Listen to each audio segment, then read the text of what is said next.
Evening all. Welcome to Monday night and the phone in with the Rangers Rabble. I am hosting this shenanigans tonight.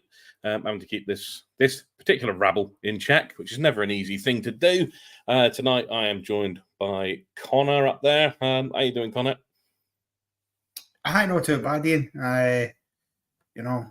Good result of the weekend, so can't complain where that's concerned. All good. And then just below him on the screen, we've got Scott Kerr as well. How you doing, Scott? I'm not bad, Ian. Not bad. Off work this week, so I'm quite happy about that. And just back for a Chinese meal, so I'm a bit stuffed. My stomach's quite sore. I've overindulged, Ian. No great.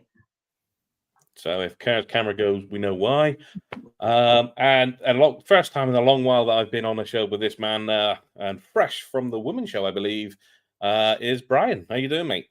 Not good, not too bad. And I believe you'll be in an even better, happy mood because Ipswich scored a 97th minute winner to win 3-2 against Southampton. So, yeah, been a great match. So, yeah, just off the women's show, good chat with that. The women's game are obviously in an international break now, so we'll be taking a break from that, but it allows us to go full steam ahead with this week's build-up. It does indeed, and a big week it is as well. We will get into that more later on. We will start obviously talking about the weekend because we haven't had a chance, most of us, to talk about it. I mean, I was on the pre and post match, but a couple of you guys weren't, so we will go back to that. But obviously, it is the phone in, so remember to get your calls in on 01416287237 because the phone in is all about you guys in the chat. If you want to comment, if you've got something you want to say, ring in. Martin's in the background. I believe he's got his coffee now. He's good to go. Phone lines are open because if he doesn't have his coffee, he gets in a right bad mood. So we'll just crack on. So going back to the Hibs game at the weekend, there's one particular moment that I really enjoyed in that match, but I will talk about it in a minute. But the gaffer afterwards saying that he is happy with the way that we played and the fact that we've got players returning. Just disappointed that Hibs managed to score with their only shot on target in the game, a goal that we keep seeing quite a lot at the moment, which is a bit of a downside. But Connor, what did you make of the performance from the weekend? I think overall it was a decent performance. I think, the stats of the game don't lie. We certainly, dominated the game. Probably, I think if we're being honest, we probably could have and should have scored more than the 3 goals that we got. But doesn't always follow that way. But I think overall, that's the kind of game coming back off not just an international break for us, but a kind of extended one because the Dundee game get called off, and that can go one of two ways. Sometimes it's good, you get the rest and recharge your batteries, but obviously we've seen a couple of more injuries, particularly with Ridvan during the international break, and then you're worrying because it's been that long, can they get themselves up for it again? But they did, and I thought we played quite well. As you say, disappointing not to keep a clean sheet. We've seen that goal quite a few times this season, so I think that's something that we'll maybe need to try and address, particularly with the big game coming up on Sunday. But overall, happy with the result, and I think it was a thoroughly deserved win in the end, because I think apart from that goal that Hibs scored, I don't remember them causing us loads and loads of problems throughout the game. I really don't. Indeed, I completely agree with everything you just said there. So I'm slightly distracted as I can see Martin in the background there, but we have a call already. I think that's some type of record. 7 minutes in, we're away, or 4 minutes in because we were late. Sorry. We have Craig on the line. Craig, how you doing? I'm very well, guys. How are you all doing this Easter Monday? Good. Oh, mate, loving it. Kids opted up on chocolate and all the rest of it, but they're asleep now. Excellent. It's a record. I'm on Quick Smart because I never get the chance to phone because I've got 2 veins, but the missus just took them down to Blackpool, so this is my chance. Okay, lovely. So you're telling us that you've got an empty, right? We're all round to Craig's after. What have you got to say, Craig?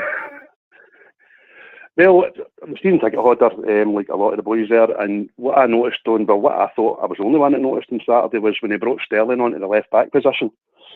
I think he's done that with the coming weekend in mind, and I think he's done that whether Barisic is fit or not, because I think a lot of bears might agree with me, Sterling might be the better option if Yilmaz is out, obviously. I just wanted to know what the guys thought about that. Go on then, Scott. That seems to be your favourite place in the park to talk about, so we'll let you take that one. I kind of agree, I have to say. I think if Sterling's fit and Ridvan isn't fit, then you play Sterling at left back. I know he's going back to injury, and manager was saying he's trying to manage the minutes of certain players, but to me, I don't know if he can trust Borna. Listen, I know Borna still got a lot of trust within and support.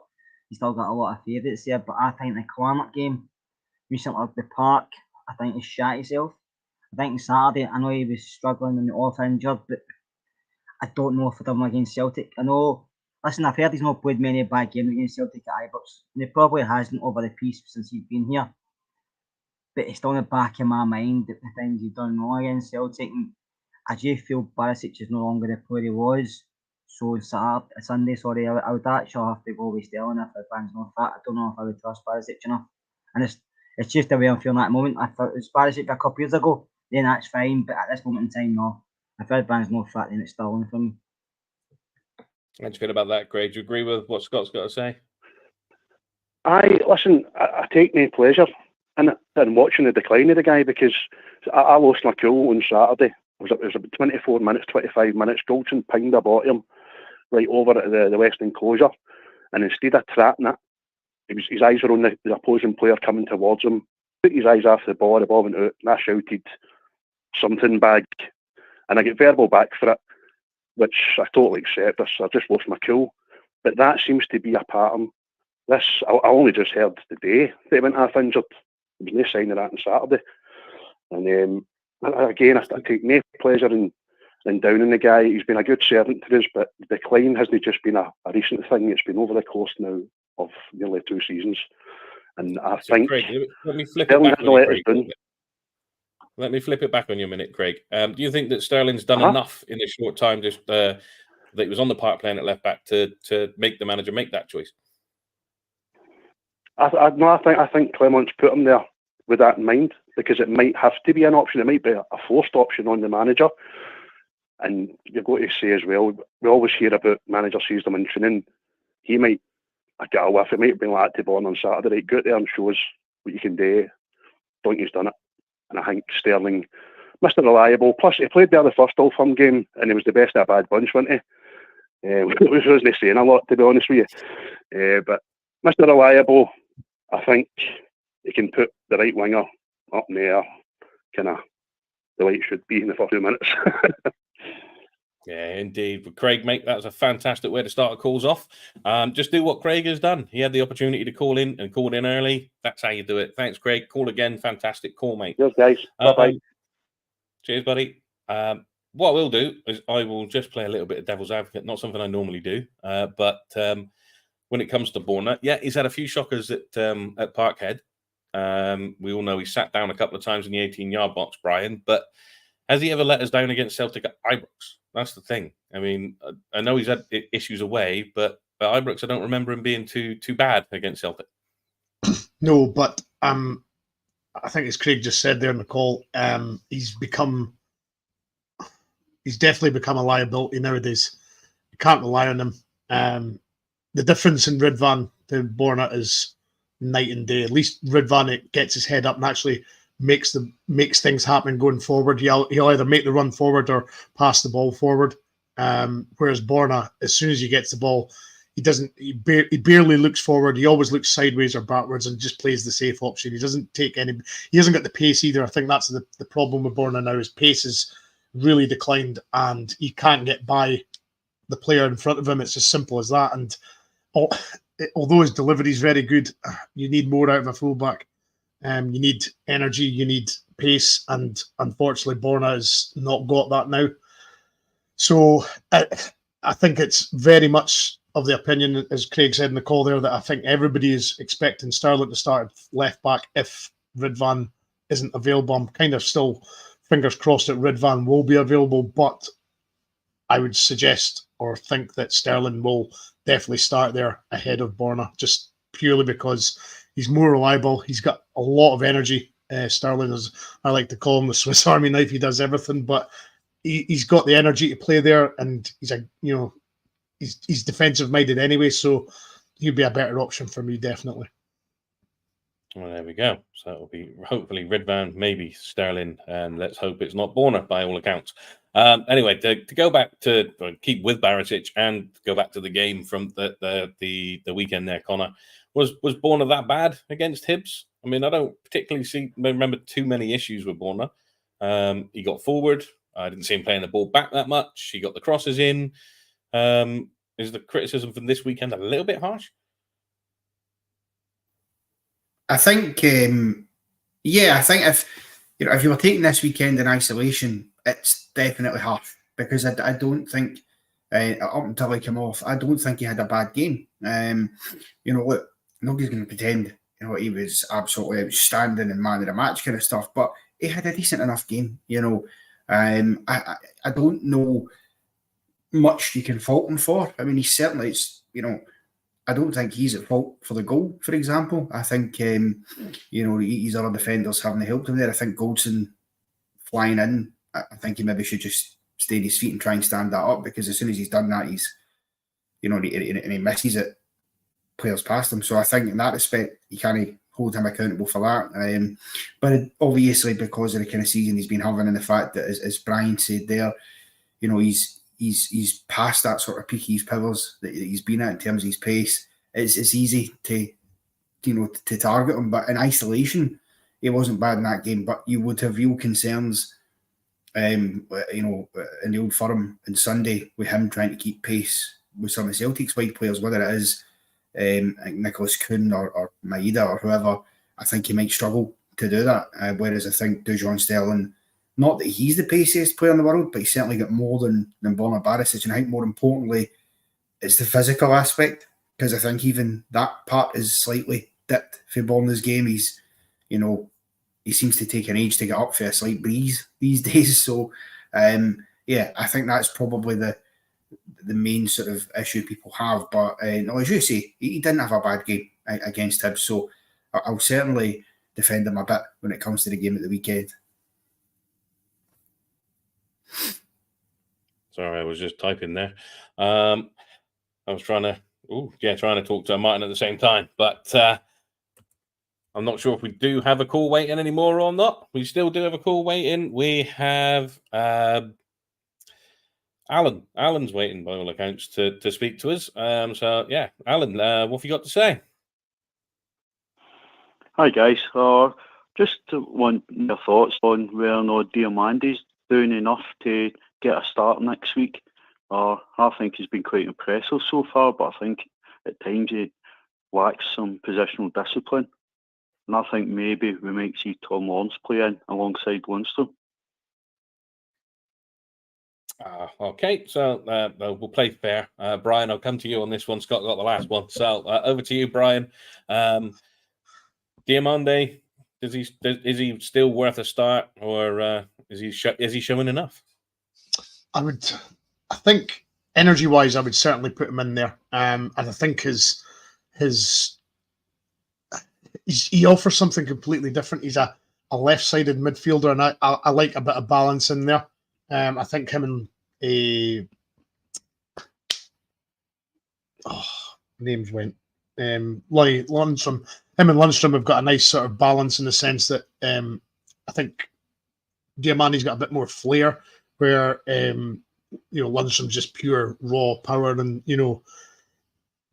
it is probably more the sort of tackler of the two. And I think Diamandi just offers us something slightly different, and he's a young guy, and he's obviously going to not play perfectly every game. He's going to make mistakes. But if it was for me, I would certainly like to see Diamandi start, just to give him certainly playing in this sort of game. It will certainly show us if he's up for the sort of fight in the run-in, certainly playing against Celtic. So I would prefer him to start, definitely. How do you feel about that, Alan? Was there anybody in particular you thought that maybe would replace Diomande in the middle of the pitch? As I say, I think it would be a choice between Diomande and Tom Lawrence. I just feel that Diomande's been very impressive, but he's also very raw, and sometimes he's getting caught out of position in the midfield. Whereas maybe Lawrence, with his experience and his bite, might be an option that Clement will look at. Yeah, that could possibly be the way it goes. What your thoughts on the Hibs game of the weekend then, Alan? On the Hibs game at the weekend, I thought, in a sense, we played well without ever really making much happen. You know, the goal that we conceded was quite typical of what we've conceded many times this season, and just too many players switching off and thinking the job's done when it's actually not. I thought it was another example that Lundstrom's tired right now, which is a bit of a concern because his man ran off him far too easily. But you know, we stuck in. At no point did we see any real panic in the team, and there was just a trust that we would get over the line, even though it took until the last few minutes before we actually made the game safe. Yeah, there's some valid points in there, Alan. Thank you very much for your call, mate. Fantastic. Great to hear from you, and do call again if you get the chance. Look at that. 16 minutes in, 2 calls. They must like me. Robert doesn't get this amount of calls. I think he puts them off. I'm going to get it in the neck for that one. Anyway, Scott, it was Tav as well has been speaking after the game at the weekend. I think he might be on the naughty step this weekend as he's blamed his wife for the penalty miss, saying that he listened to her to tell her to go down the middle. But as poor a penalty as it was, if he goes down the middle and the keeper moves, he scores, which Marshall just is intelligent and knows what Tav can do. But he made up for it with one hell of a finish not long after. We're going to get into deep on Tav because obviously something's happened this weekend with him scoring. But our captain comes in for stick and then pulls up a moment like that. I mean, there was a lot of stick going on in our chat. How did you feel he was at the weekend, and his penalty? Was it a big issue for you? Listen, he's missed a penalty, but every player can miss a penalty. Granted, he's missed a few, but he scored more, Brian. And I'm not one of these guys, if somebody misses a penalty, that's it, take it off him. Because anybody can miss a penalty, and they're only human at the end of the day. It was a poor penalty. It's not the best I've seen from him, but obviously we got the rebound, but it was disallowed because of encroaching rule, which I didn't really understand because I thought his players were just as much in the box as Scott Wright, but listen, that's the way things go. So, but no, Tav, I mean, he scored a goal after that, and it was similar to one against Motherwell, wasn't it? Coming across, he just strikes it first time. And listen, Tav's got this he's still got it on his head just now. He can't defend. Tav can defend. He might not be the best defender of all time, but he can defend. But he can't slag his numbers and what he offers this team. And yeah, he's maybe coming at the end of these. He's hit his peak. He's maybe going down a way. Maybe the season after, but he's a phenomenon for what we paid for him. I mean, 200,000 for and what he's offered us and what he's gave us. I mean, there's nothing you can do but praise him. That's all I can say. And it's not Tav's fault. He's not won a lot. He's not his fault. The players he's played with, but no, he's just a phenomenon for me. But I just want to make a wee point about Diomande. He has to play for me against Celtic for the reason being, like Brian mentioned, he's full energy, he's full running, but he's different. He offers us something we've not got in the Midway part. And I just think it's taking time for other players to see what he does. And sometimes I'm not knowing what he's going to do. So just still try to learn to play with him. But I think there's more within the team than he does out the team. But I would like to maybe like to see somebody in there, Lundstrom, because when he does break forward, sometimes Lundstrom is well forward. And then if we do get hit in the break, which you've seen has a couple of times had chances to hit us in the break, but made a poor pass or they just weren't good enough. I mean, a boy Tuan just keep keeping the ball away, but that's my only right thing was at the moment. Yeah, I mean, some of his turns and just the way he plays he's so good, the young guy. He's going to get better, but I just feel Lundstrom and Campbell, they're still trying to learn how to play them because they don't know what he's going to do yet. and that's how good he is, I think, Monday. But no, I just think he has to play because he just offers something we've not got. And yeah, he does look tired at the end of the match. But you seen on Sunday, our bench is getting stronger, a lot stronger than what it used to be. So we've always got players there that can bring on like for like, it can come on and do something as well. And that's what we want. Football's not about 11 players. It's about 16 players, 20 players. The manager's always said that if you don't start, you can still make an impact when you come off the bench. So, but it'll be interesting to see what happens. But listen, I'm confident in this group of guys for what they've done and what the manager's done so far. So we'll just have to wait and see what Sunday brings. Yeah, I'm definitely in for Diomande playing on Sunday. Another reason why is you don't bring guys like this in for them not to play. Why bring guys in with the potential of the high transfer price that he will have for in Scottish terms for him not to play in the important games that you've got coming up? It would seem like a backward step, but we never know. And the beautiful thing is that nobody really knows what Clement will be thinking come Sunday, and we all look forward to seeing what he does. Sticking with Tav, Connor, he is now the all-time leading British scoring defender. Bonus points if you can tell me who the previous one was. I noted that he had only scored 8 goals prior to coming to us, so most of them he's done with us. Does that tell you how good a quality a player we've had on our books for, 9 years now? And can he score enough to push him up the all-time highest scoring defenders list?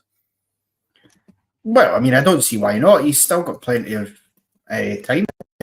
I mean, he's early 30s, but he's still got plenty of time. Doesn't necessarily mean all be at Rangers. He could very well leave Rangers at some point and go and do it elsewhere. But I think the reality is that it's an unbelievable achievement that he's racked up there. And, some people might detract away from it, and, you'll get the people who want to criticise and say, but, how many of them have been penalties and all that nonsense. He's still got to score it. And I think the reality is that he's been doing that consistently over a number of years, and in big moments and big games as well. We can't forget this is a guy who, again, a lot of people, particularly south of the border, will dismiss his achievements because it's up here. You know what I mean? If it's in Scotland, it doesn't count, except that same guy who plays for a team in that wee diddy country, Scotland, got the golden boot in Europe 2 years ago, playing for us and captained us to a final. And that's no small feat for a right back to produce. That is incredible, particularly in a European competition, because the amount of top quality strikers, even in the Europa League, that will have been playing from to achieve that is incredible. And I think he deserves all the plaudits for it. And I think, to be perfectly honest with you, I think it puts to bed any question, any doubt that people had that he deserves to be in the Rangers Hall of Fame. I think that proves it there. You can't be the highest scoring British defender of all time and not go into our Hall of Fame having achieved that.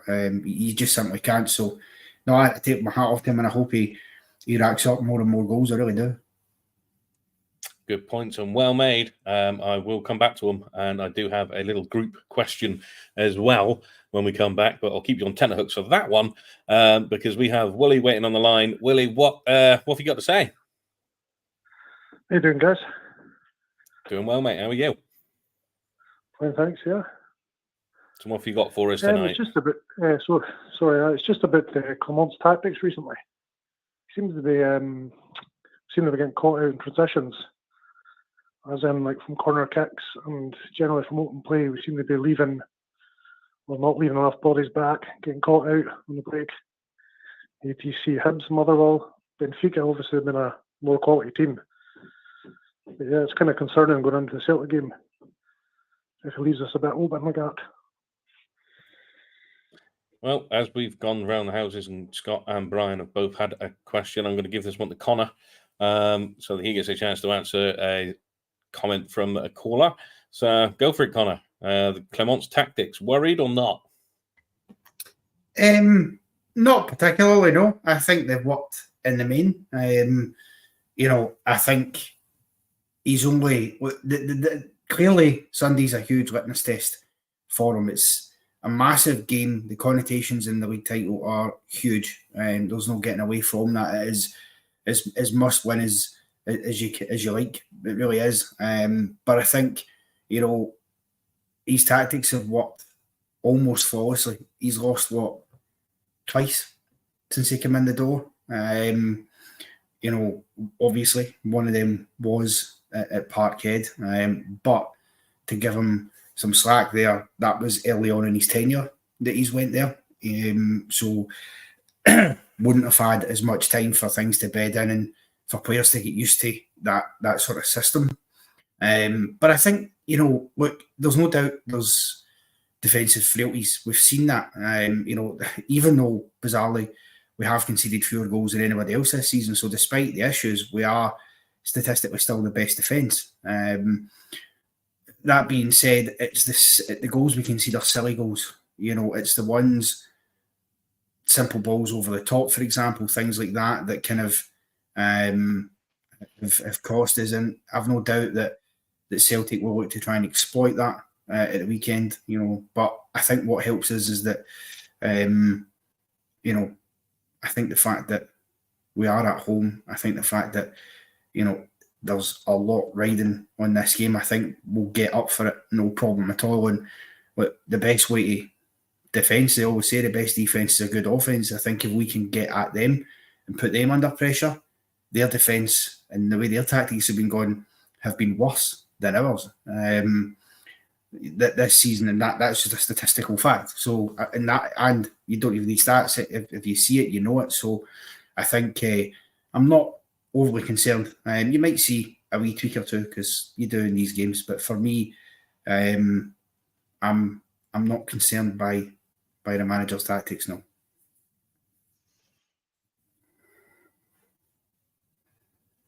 God damn it. Brian wants to say something. He came off mute quite quickly. Quicker than me, anyway.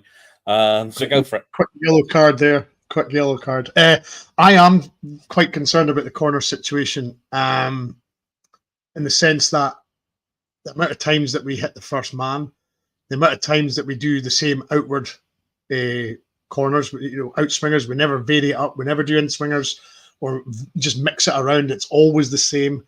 And it's very predictable for me. And it's just the sort of, what is it, the famous sort of joke is, when do we ever score from a corner last? And that should never be a situation that a team like Rangers are in. The amount of corners or free kicks that we get, set piece, that is one for me is our complete downfall. We are far worse than a lot of the teams in the SPL, and that is frankly scandalous. And we should be, you know, obviously we get a higher percentage of corners and free kicks, but the very fact that you can't remember the last time you scored from a corner. I mean, the last time we scored from a corner in Old Firm was probably Hollander, and then before that, I wouldn't like to say when that was, and that's a bad indictment on us. But I for me, I'm agreeing with Willie. I don't like the situation that we find our set pieces in. We waste too many. It's too predictable, and we need to really sort that out, because I feel that's a really bad for us. Martin's chucked in Katic from the one before before the Hollander goal. It might well be. But I remember Balogun scoring it from a corner in Europe. So after the Hollander one. But other than that, like you say, I can't really remember many. Willie, if you're still there, any issues with what the guys have said there, or is there anything that you've changed your mind on since? No, really. I think Connor's right in saying Clement's tactics have been, in the main, very good. It's just recently I've seen something creeping in. We seem to believe in ourselves, maybe overexposed for counter-attacks, losing the ball, too many players high up the pitch, but I suppose it's a bit of a trade-off, isn't it? You want to attack. So you might get a benefit sometimes, and other times you'll get caught out.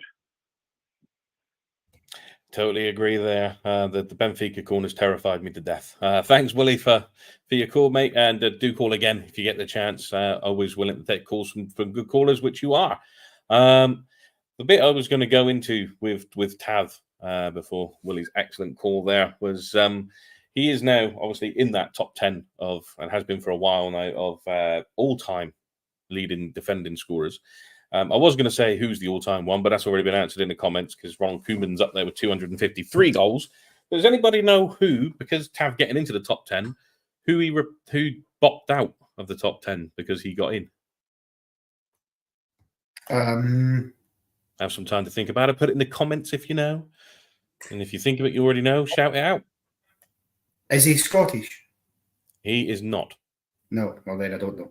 This is the whole world, by the way. Oh, is this one? I think meant British because I was going to say Graham. No, not British. Worldwide, the top. He's in the top 10 for the all-time goal scorer defenders goal scoring chart from worldwide. We'll come back to it. There you go. Something to think about for a minute. See, I've ruined it. Could have put that in a quiz question. So we can go on. There's been a rumor going around regarding broke the other day from Turkish news reporters, and I'm always a bit wary when it comes to the Turkish, but it's regarding our own Yanis Hadji, and that he had signed or was in negotiations to sign for the small club Galatasaray in Turkey. Today, his dad, who's quite shy at coming forward and talking about his son, who's very reserved, doesn't say much about him, to be all honesty, has come out today and rubbished it and said that he's not going to Galatasaray and he'll be more than likely heading back to Ibrox in the summer. So, Scott, would you rather Hadji was gone now, or do you think there is a place for him at Ibrox when his loan's over at Alaves? I think, to be honest with you, probably best all round if Yanis maybe went somewhere else and the club moved on and maybe get a wee bit of money for him. But in the day, it's up to Clement if Clement thinks he can use him, because I think there's someone that will be a wee bit of a rebuild starting. I'm not saying a big rebuild, but I think there will be a few away and there will be maybe 2 or 3 coming in, just depending on funds. But Yanis is kind of caught between a rock and a hard place, isn't he? I think he's probably been linked with Galatasaray since he's about 8-year-old because of his dad. So, listen, he could. It'd probably suit him better getting back to that, to be honest with you. But I know he's not played great. He's went to Spain, but he's still a player with huge ability. But I don't know getting back to us is going to help him. I just feel maybe the manager get his own players he wants to play there. I don't know if Yanis will be coming back and getting involved. You don't want that to happen. You want to come back and just sit about on the bench or maybe getting loaned out again. So probably best all round if you get a wee bit of money for him and he goes elsewhere. Yeah, I think the other well, not quite, Buffalo, not quite. It wasn't good old Anton Rogan at all. No, it wasn't him. The other issue that Hadji has coming back to the club, Brian, is the fact that we have a number of players that play in the role that is probably his best one. One of them being Todd Cantwell. Is he good enough to force his way into that number 10 role, which is his best position? This is the total conundrum now. Obviously, Clement hasn't seen him. He hasn't had the benefit of working with him and seeing how he operates. So he might want him back pre-season just to have a look at him and see if it's somebody that he can obviously utilize. I've just got a funny feeling that pace-wise, I think is maybe going to let him down slightly. I might be wrong, but I'm just thinking in my head. He's obviously, after the injury that you have like that, it you lose a yard of pace. So I'm just kind of worried that maybe might work against him when Clement assesses him. It would be, I mean, if it's good money that we're allegedly getting linked with, then the club might see it as a good deal and cash that in. But it all depends on the manager, and he obviously hasn't had the chance to see him. So I would like to at least think that he'll have a look at him in pre-season and actually, decide from then. I would hate to think that he'll come straight back from his loan at Alaves and then get sold straight away. I'd like at least the manager to give him the once over and give him a fair crack of the whip. So, but it's definitely going to be a tough one for the manager because, as you say, he's got a lot of players in that 10 position. So it's going to be. It'll be a difficult decision for him, definitely. Yeah, I mean, hopefully, if it is someone like Galatasaray, at least we've got more of a chance of actually getting the money back that we paid for him, because they like Kaz said, they're going to want to pay for the name more than they're going to want to pay for the player. So, I was going to talk about referees, but you know what? We talk about referees all the time, and why depress ourselves? We all know that they're not very good, and even though Dickinson's performance was a bit strange at the weekend, it's nothing untoward. When it comes to Dickinson, he's not exactly the high end of the referees we've got, and that's saying something. But we will move on because obviously it is the start of a huge week now. And this is the first time in a long time that my Battle Fever button's been pressed on a Monday. Normally it's sort of Wednesday, Thursday, kicking it, but it's on.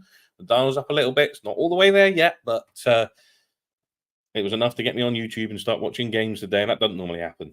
So the big news, obviously, with that, Connor, is the returning of next season of the 5% away support. So they will have 2,500 at Ibrox, given the corner and a little bit of the Brumlin Road stand, and we'll have 3,000 still blocked by big green poles at I was going to say Celtic Park, then just a Wine Wolf up, but Parkhead.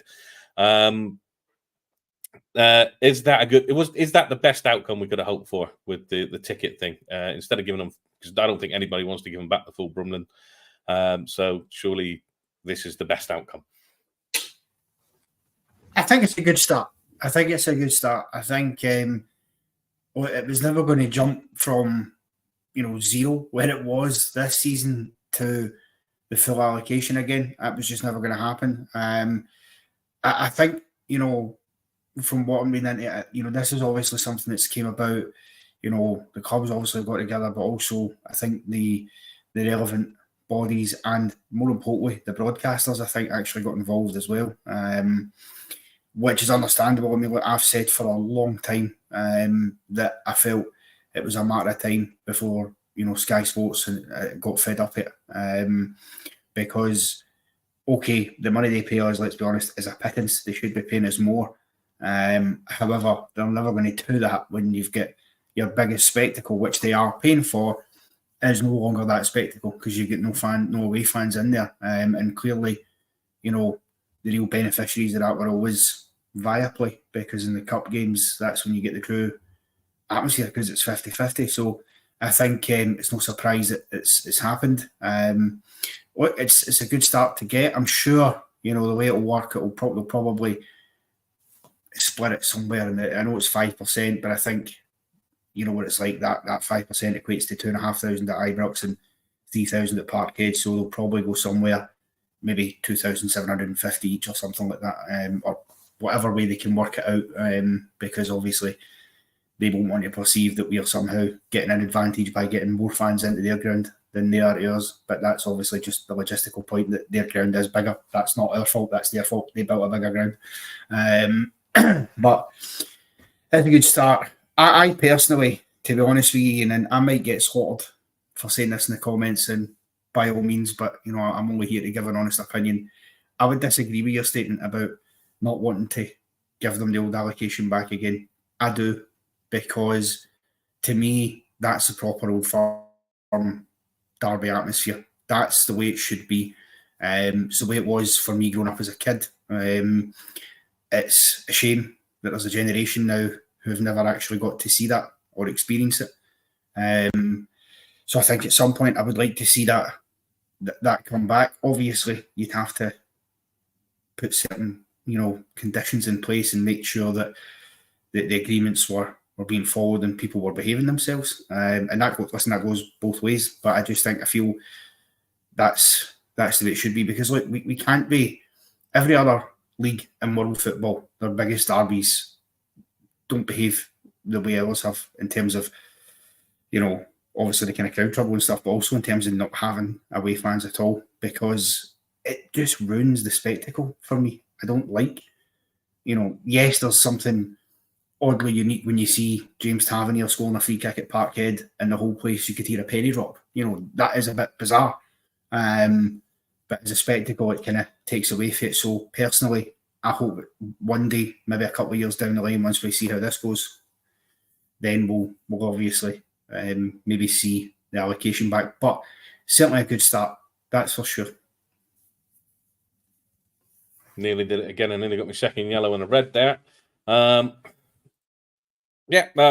not saying that that I wholly agree with. I think it was the sensible choice out of the three that we had on offer. Like I said, that there was something about the full Brumland being theirs and that whole spectacle and us having that corner and most of our fans being able to see the game and that sort of stuff. But Scott, before we move on, there's a point that CJ Mack makes that it's not a good start if you were one of the people having to be moved because you've got a season ticket in that area. Do you feel for him? I know you don't. Do you? I mean, I don't know exactly where you sit in the ground, but I'm in that area. you're in that area. Seth, you're the I'm man in to that come area. to on this question. To be honest with you, I think what they're getting is all they should get. Listen, I know they can turn and say we're the one that started this way, taking the tickets away in the first place. Fair enough. But Celtic think what they ask for they should get. Doesn't matter who it is, they think if they ask for something, it should be given. They also think, well, I mean, they never offered us any tickets at all. We were offered them tickets and they wouldn't take them because of safety issues. But they didn't offer us tickets. But we took them. But they never offered us. And I know Connor said, and other people have said, the FA, SPL, whoever, have come in and sorted it. But they could come in early and say to Celtic, well, Rangers offered you tickets, you said no, but you still have to offer them tickets. But they never did. Because in Scottish football, as we know, it's Celtic's way or nothing. That's the way they perceive it. So they're kind of happy they've got 2,500, 2,400. And I do agree, they'll not give us any more than we give them. That's the way it works with them. They don't want to make sure, well, they've got 500 fans more than us. That's not fair, even though their ground's bigger, as Connor said. So, no, I think that's enough. I don't want to give them any more. When you go back to the old days, Brian, football's moved on and there's a lot more fans, your home fans involved, and that's just the way it happened. It might not have happened that way if you never get demoted down the tables and they can turn around and say, well, it was your fault as well. Fair enough. But Rangers had to do something to make money, so they sold more season tickets to their own fans, which, why now would you kick your own fans in the nuts just to invite that lot back twice? Do you know what I mean? No, I think this is enough. They should be given, and I think they've complained that much, say it's not safe. Well, it's not safe for 800. Why is it suddenly safe for 2,400? Is it not the same safety issues? Or does that change because you got an extra 1,000 and odd fans there? Do you know what I mean? The problem is with Celtic, what they ask for, they think they should get Scottish football because they perceive they run it. And that's my issue with this whole thing. Yeah, I mean, that whole safety thing was just their easy way out of not giving tickets and saying, no, it's a safety thing. You can't put people's lives at risk, etc., etc. Like you say, that they wanted an X amount of tickets and they weren't willing to budge until they got it. And probably, I mean, mixture of that and Sky saying, if you don't give them more tickets, then we'll just pull the plug and rip the deal up, probably. As we go into an old firm week, I'm not sure when the East End of Glasgow, that'll probably get me arrested now.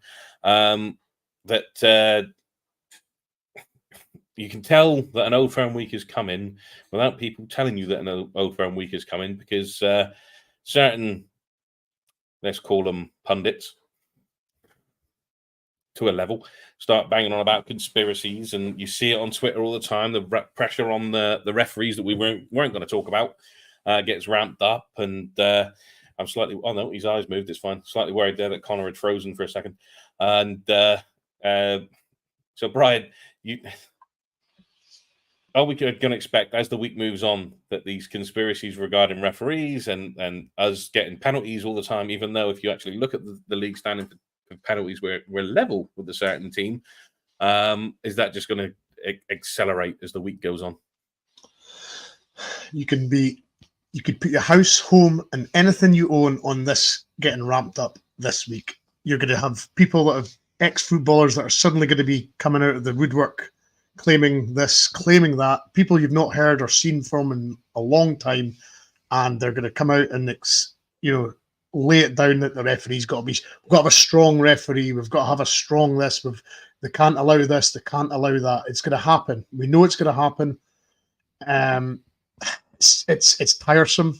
It's really, it just grind. It's what you expect now, and I'm afraid it's very much from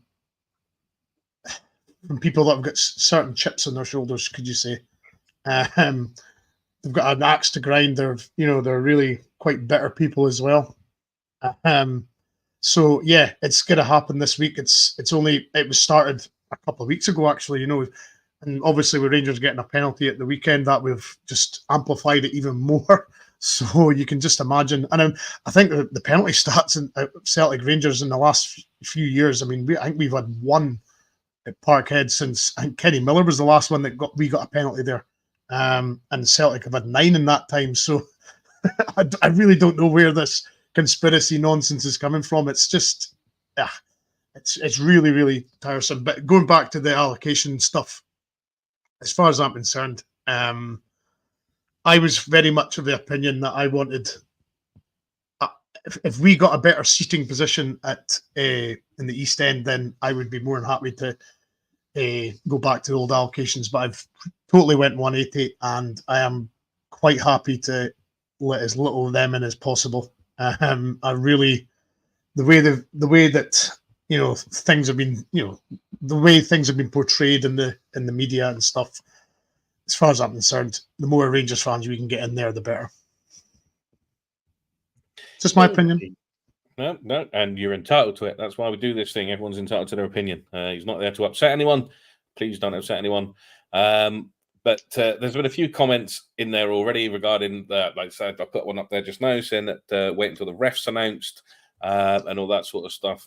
Davey in our chat earlier on made a good point that usually the referee is for the next Old Firm game is the 4th official from the last one. And if that's the case, it's Kevin Clancy for this one. But we shall wait and see, because I think it's tomorrow they announce the ref. But before you get a chance to jump in on that, guys, we have David and Common Old waiting. So, David, what have you got to say? Evening, lads. Evening. I was just wondering, if everybody was fit, who would you pick to go into the Old Firm? Oh, now there's a question. If everybody was fit, I can't even remember a time when everybody was fit. Care, unfortunately, this one drops to you, mate, because you're next in line. But I'm not going to let the other two off. They can have their say as well. To be honest with you, obviously Jack Butland stays in goals because Jack Butland, the player we do not want to be anybody else but in goals, and the back four probably stays with us, Van, Suter, Golson and Tav. Middle of the park, to me, but I'd probably go with a 3 Lundstrom. Sterling and probably Diamandi or Diamandi, where you can't pronounce it.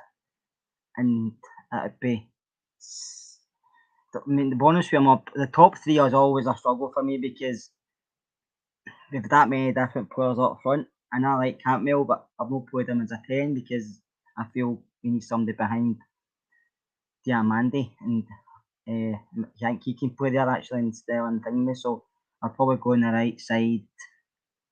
But I'll probably go with McCausland. I think Ross has done really well this season. I know it's against Celtic, but I think Ross has done really well when he's been fit. On the left has to be Seamer.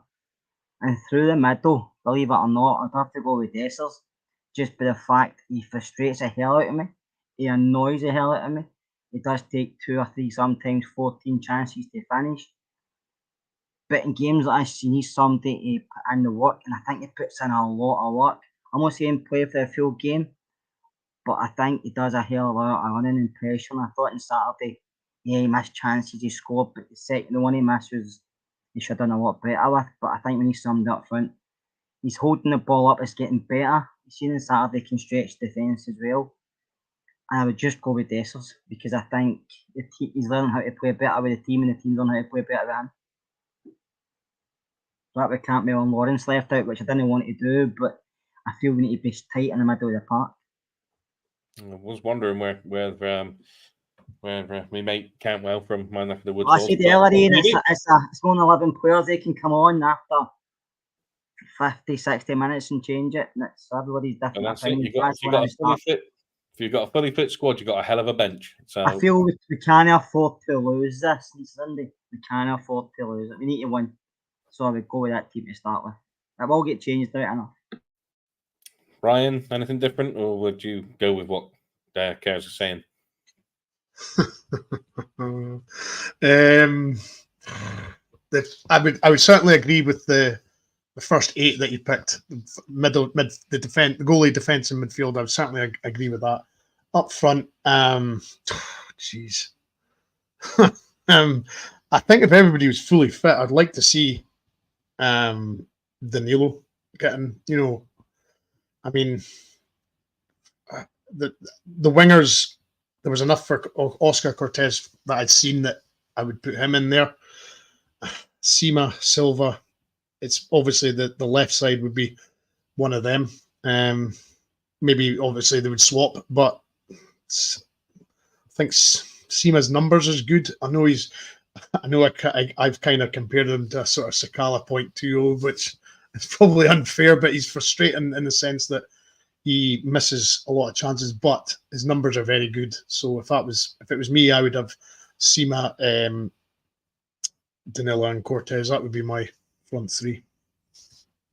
Just David, do you agree with Scott and Brian? Before I go to Connor, he's not getting away with it. We'll get Connor's views in a second, but I was just wondering if you had any thoughts about who you would actually put as your starting 11 if it was your choice. I think I'd have Balogun in. I'm still not convinced by Suter. He's made a few too many mistakes for me, but that's because we play such a high press. So there's an element of there for me. Up front, I think it's going to be Sima if he's fully fit. I think Fabio and Cantwell's got to be involved in there somewhere as well. But that if Danilo's fit, then that's flagging a wrench into that as well. It's if everybody's fit, we've actually got quite a very good squad. But if we've not got everybody fit, that's the problem when we're coming into the Old Firm. But I'm still quietly confident. I'm not one of these people that runs with myth, but I've just got a feeling that we're going to win. Yeah, perfectly said. Balogun, I understand what the Balogun is. I think that Suter suffers from being played on the left side instead of the right side, and that's where the mistakes generally come from. But it's all about opinions, and that one was yours. David, thank you very much for your call. Fantastic. Do call again, because that was a great one. That was a great question, because the fear in those 3 when that question came up, I could see it in their eyes. Connor, anything different before we get to another comment that's been made and a super chat?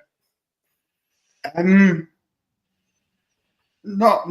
I've got to say, I think I agree mostly. I think I would slightly differ in terms of, I think my midfield, I think I'd have Lundstrom, Sterling, and Cantwell personally. Actually, quite surprised that Kerr and Brian both left Cantwell out. That is a surprise to me. And I think my front 3 would be Sima, Dessers, and Cortez if he was fit, but he's not. So probably would put Silva as well, because I do like when Silva and Dessers have been playing, they do seem to create a good bit of space for each other. It's just that about them taking the chances, obviously, when they get it. So that's where I would go. So not much of a difference. And I would just have a mixture of all 3 of your teams plus David's team, and we'd be fine. So to move on, then we have a super chat from Craig the Bruce. So he said, "Would the panel be happy if the VAR board remained anonymous, knowing they weren't from Scotland? Would stop a lot of skullduggery chat." Brian, I can see you shaking your head, so I'm going to go to you on this one. Go for it. Do you honestly think this would change anybody else's opinions? It doesn't matter. It doesn't matter which way VAR go. If it benefits us, they're a Rangers fan. It's as simple as that, and that'll never change. So no, you could have a ghost. You could have a ghost as the VR official, and they'll accuse the ghost of being a Rangers fan. It's just that's the way it works, and it's never going to change. So it's, for me, it's just the degree of rubbishness that you're going to get. That's it's either going to be a little bit rubbish, a decent amount of rubbish, or it's going to be a lot of rubbish.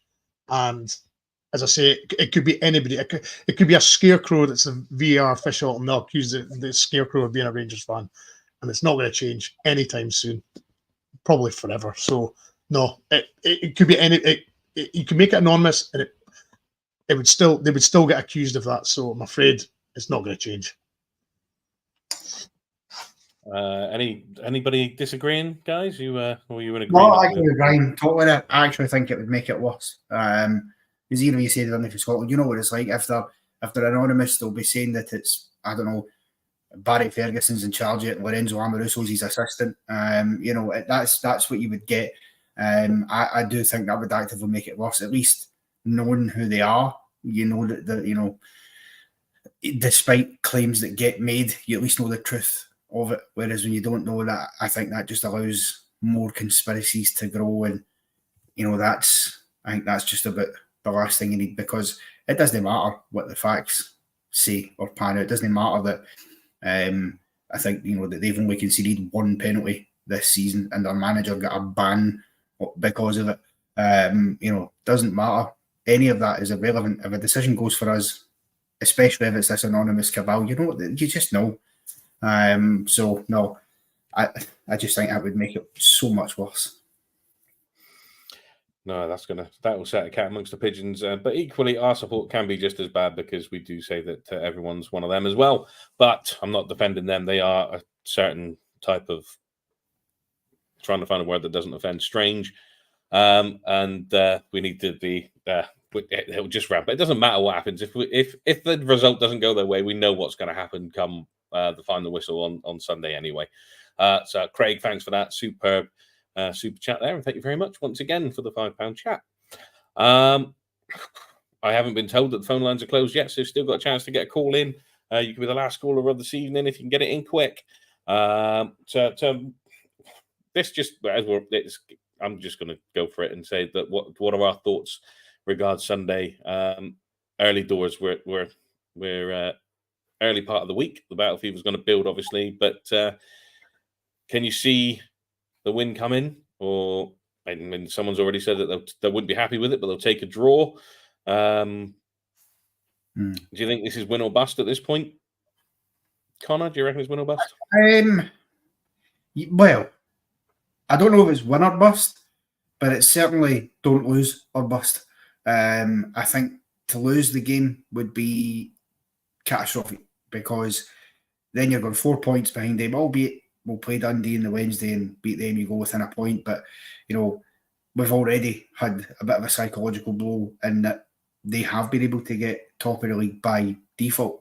I know they want to celebrate that like they achieved anything, but we didn't drop any points. It's just that we couldn't play a game because Dundee have got an atrocious football pitch. And I think dropping more ground going into a split, I wouldn't want that to happen. So, no, I think if we don't lose, we still have the upper hand, because obviously if it's a draw, then it's a point difference with a game in hand. By the midweek we can go top anyway. So in that aspect, yeah, I wouldn't be too annoyed. However, I do think it's actually more important to get a win, because we've lost the last two we've played against them, and we can pick the bones out of the reasons why. They've both been fairly tight games. I think, a couple of controversial decisions, but we kind of mentioned that. Among other things that have happened. I think if we can win this and go 2 points in front of them with a game in hand, I think it lays down a real marker, because I feel like if we can do that and get ourselves into a position of being ideally beating Dundee and going 5 in front into the split, I think that's a massive, massive psychological blow for them, and it gives us a wee bit of daylight as well. So for all those reasons, I think we've got to win. But also, let's be honest here, if you're looking at how both teams have been playing since the last Old Firm game to now, unquestionably we've been in the better form. We did overcome their lead. We did get to the top of the table. They've dropped a few silly points. There's been a few games they've played in. They've not been convincing, but they've just edged the result. Not to say that we haven't had one or two like that as well, but I think we should feel confident going into this game of picking up a result. See, at the end of the day, I don't believe you win league titles if you can't beat them. So for me, this is the litmus. This will tell me whether or not I think we're going to win this league title on Sunday. Yeah, I'm going to just come in and say that no matter what, I mean, if it ends up a draw, I'm not going to be overly upset. I'll be a bit moody for a bit, but a win, I can't. I don't like dropping points to this lot at all. So a win, it has to be for me. care any difference? Would you be happy if you walked out Ibrox on Sunday with a draw, or is it win at all costs? Basically, we have to win, Brian. I think we need to win one at the. I think we need to win one of the last 2 Old Firm games. I think we need to win one of them. I don't think we can afford to drop points at home, because if we not beat them in a match, it's actually meant something for a while. And I think we have to go in there on Sunday and beat them. And I'm not saying beat them convincingly, but I think we have to go in there and beat them. Just to go above them, but also gets into our players' heads that we can beat them when it matters. Because I don't think we've done that enough, especially this team. And I know the manager's first game against them, he wasn't long in, but I think they have to. I know we can say we've won it, the Coronation, we won games, we've been playing great, so have they. But I do think Sunday will be very difficult. I don't think they're as bad as a lot of us are saying. And I think they will come to Ibrox for confidence, because they know they've had always had good results against us recently, especially at our place. So I do think we need to go in on Sunday. We need to win. I wouldn't be happy with a draw. A defeat's not thinkable, but I wouldn't be happy with a draw. We have to get the 3 points no matter what. There is a possibility of a caller coming on, but I haven't been given a thumbs up yet. But Brian, do you want to? For you, is it a win, or is it? Are you with Connor that it must not lose? So a draw would be. I don't want to put words in Connor's mouth. Not acceptable, but a draw wouldn't be the worst thing. I want to bury this lot on Sunday, and then when the game in hand, get us 5 points ahead, and then win the games after the split, and just get this over and done with as quick as possible. I want to absolutely finish this league as quickly as possible so we can enjoy the rest of the season. But Sundays, I'm certainly not calling it a must-win game, because it's not. But 3 points is, very important, and getting that 3 points will be could be a big blow for them mentally. And it will give us a lot of momentum going forward, getting into the split. Because if we go 5 points ahead, then the pressure's always on them to try and win, to keep in touch with us. So for me, it's win on Sunday at all costs. Indeed, I'll go with that one, because I want to put that pressure on. We have one more caller. We have Lindsay on the line. Lindsay, what have you got to say? Hi, Ian. It's Linda. Oh, Linda. Sorry, my producer in the background is going to get a slap after. Linda, what have you got to say? Yeah. First time calling, been watching you for years, but this is my first time calling. No, Sunday, it's a must win for me. What the rest of you guys thinking? Definitely a must win for me. Yeah, I mean, that's pretty much what everyone has said. Definitely a must win for me as well. I'm like Brian. I just want to see us destroy them. I just want to see them. Yeah. I want to see them crack under the pressure, which they've not had to deal with before. I want to see them crack. So I'm very much with it. That's it. I'll take it back to Connor. Okay. No, Lindsay, you were going to say something else. Linda, sorry. Okay, I've read the thing. See, I'm doing a pair now. Agreeing, it's just we switch off that calamity. Hibs only shot at goal last Saturday in the score. We just can't do that for the start to the finish of the game, because we know what they're like. Oh, go as you say. If it go, he's there. He's always up for these games anyway. We just have to be right on it. No room for calamities on Sunday. Right on it, start to finish. Definitely. We can't give up the chances we gave Hibs to that lot on Sunday, because they're a different type of gravy out front. Are you confident, Linda, on for Sunday? What's your feelings going into it? Yes.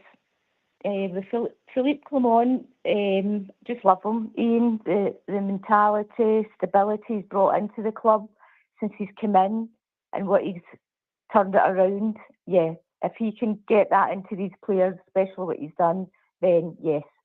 So hopefully. But again, it's sometimes these players as well, the way they just kind of fall apart. They look nervous. Last Saturday, they looked nervous at times. Even Jack Butland as well. He was nervy, the goal, and then they scored.